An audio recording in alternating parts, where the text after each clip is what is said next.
So this is the uh, final game in the American Series 1754. This is the main setup. And so how is this one different from 1812 and 1775? So like 1775, the native units are kind of neutral, so whoever controls them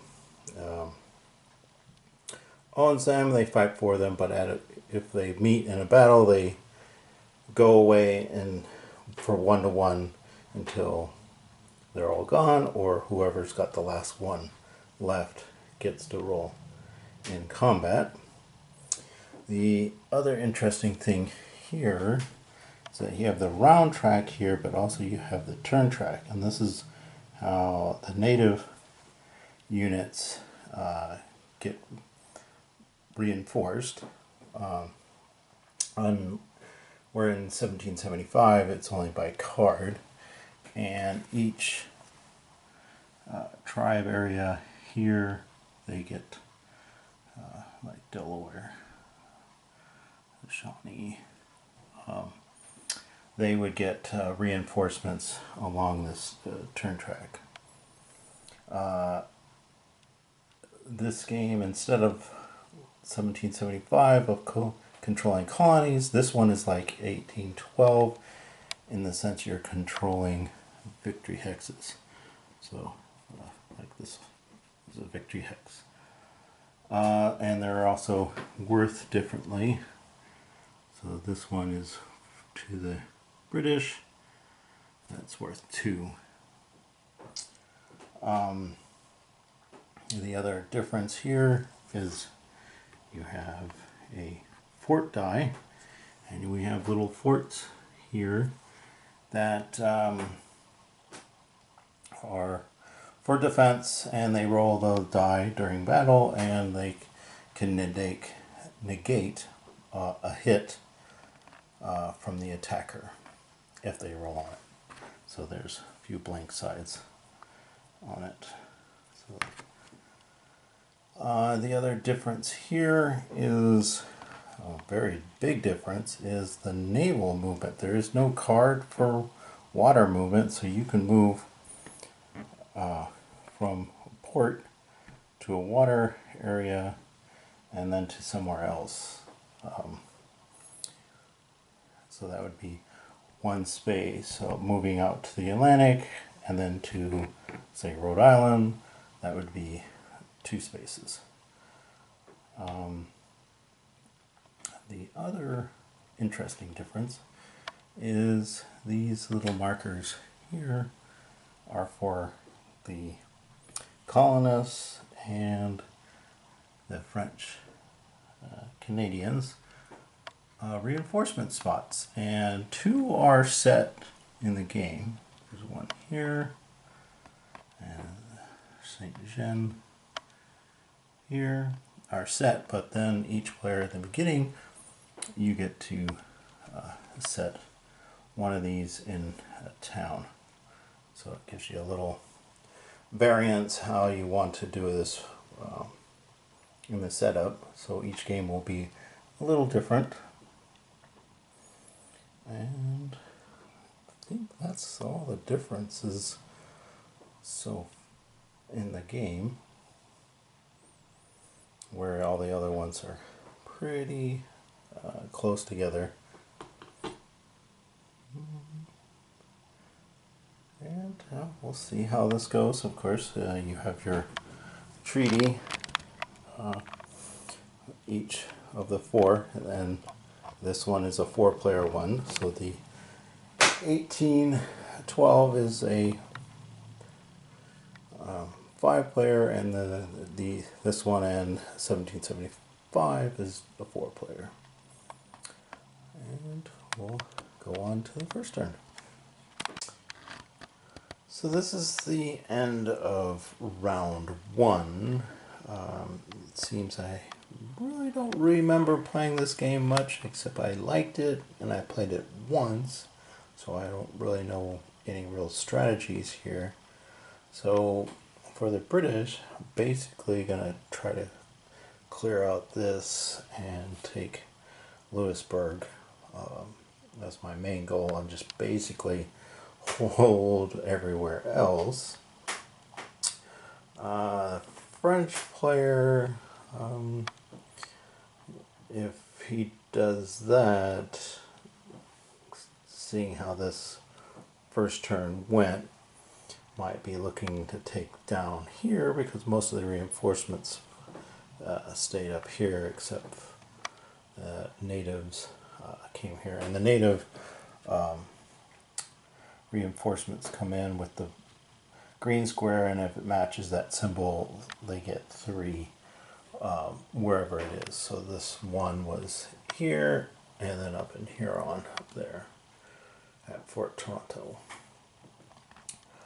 So this first turn, basically the French lost the fort here, Beaujeu, and then the French came down here and kind of pushed out that force here, but outside of that, not big action for the French, mostly redeploying troops around.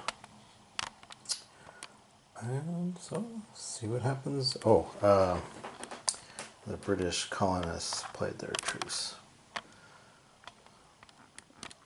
So this is the end of round 2 sequence, and oddly enough, the native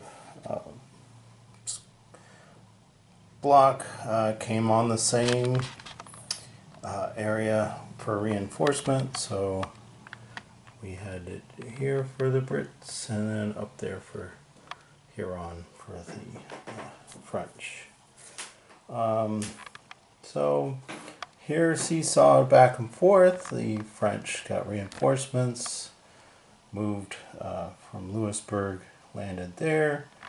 The British snuck away by command movement and basically removed the fort that was there, and then they were able to reinforce the next turn at this harbor and then attack Saint Jean and take it. The French colonies moved up, and no battle on their turn. The British colonists also moved up troops, no battles either. So, on to round 3. So this is the end of round 3. Most significant activity was here. The French kind of pushed the British back, and kind of stalemating all here. There was a attack at Fort Oswego, and the British took it back. The fort is gone. Pretty quiet over there, and forces moving around, but on the final move the British noticed that they could run up and take Quebec. Noticing that kind of like 1775, you really got to keep all your rear areas protected, whereas 1812 is, there's safe areas and that you don't have to keep constantly protecting. Your rear is pretty closely guarded, but again, like this one in 1775, with naval movement, you can get attacked up and around, and the odd shapes of these spaces somebody can sneak through. So this is the end of round 4, and French were able to take Quebec back, but British was able to take Fort Niagara and Fort Duquesne, and so that's a bit of a problem for the French,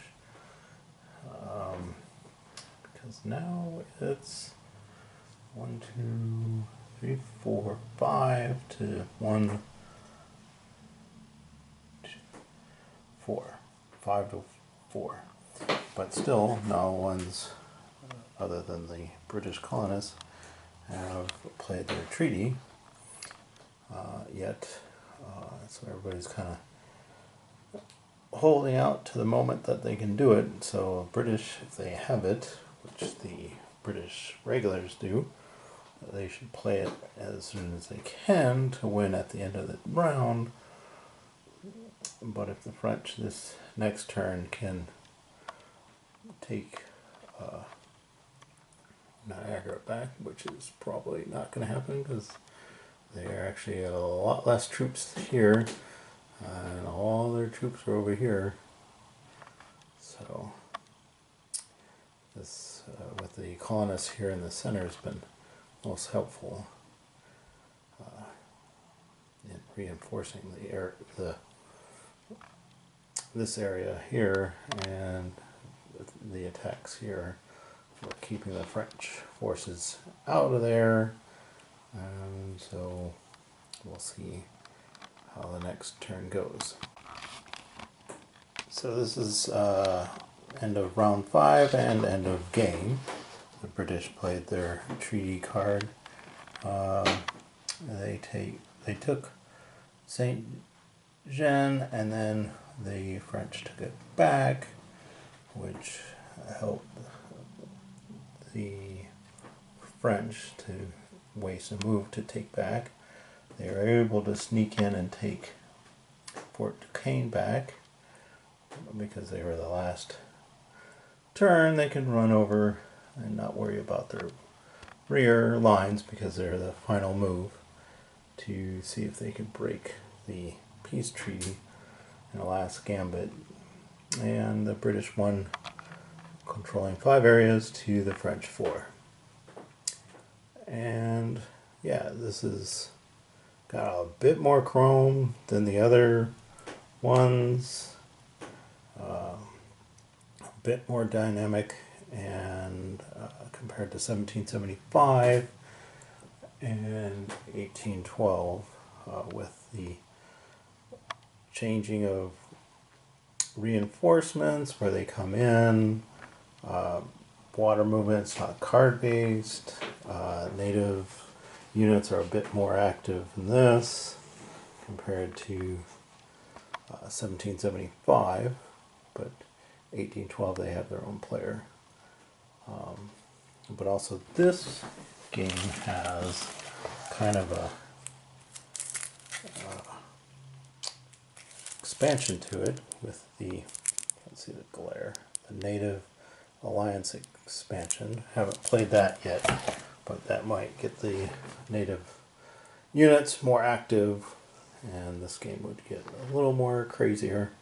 So again, I think this one's probably the better one of the 3 for chrome and more activity to things, but they're all very similar and fun to play.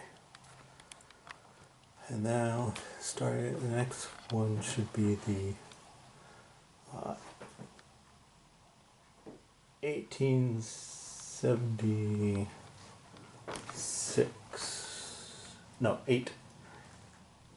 Vikings one. So that one's going to be interesting to see how that one's different from the Birth of America series. And that's the game.